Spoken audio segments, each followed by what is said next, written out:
ስሜ ቤቴል ታደሰ ይባላል። የአምስተኛ ክፍል ተማሪ ነኝ።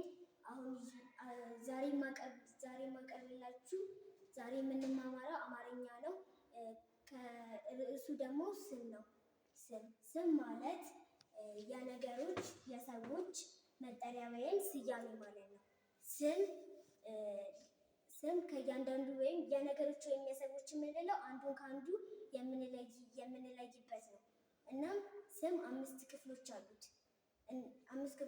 እነሱም የተጽኦ ስም፣ የወል ስም፣ የጥቅል ስም፣ የረቂቅ ስም እና የተውላጠ ስም ናቸው። የተጽኦ ስም የምንለው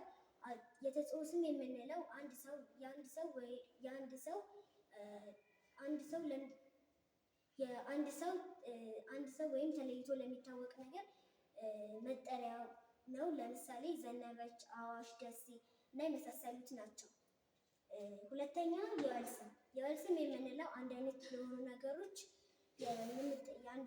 ነገሮች የጋራ መጠሪያ ሲሆን ለምሳሌ ተራራ፣ ሰው፣ ልጅ እና የመሳሰሉት ይጠቀሳሉ።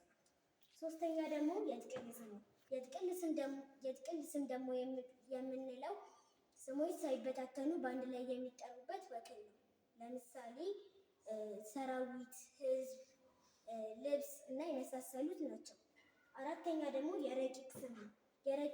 የረቂቅ ስም ማለት ስሙ የሚወክለውን ነገር ልናየው ወይም ልንዳስሰው የማንችለው ነገር ሲሆን ለምሳሌ ኃጢአት፣ ደግነት፣ ፍርሃት እና የመሳሰሉት ናቸው። አምስተኛው ወይም የመጨረሻው ደግሞ የምንለው የተውላጠ ስም ነው።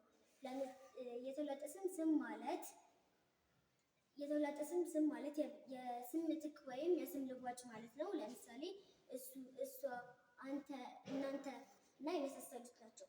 እና አሁን በዚህ ርዕስ ላይ ስንወያይ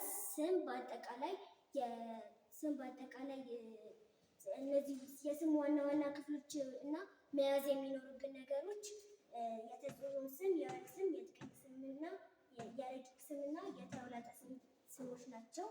እና ጨርሻለሁ። አመሰግናለሁ።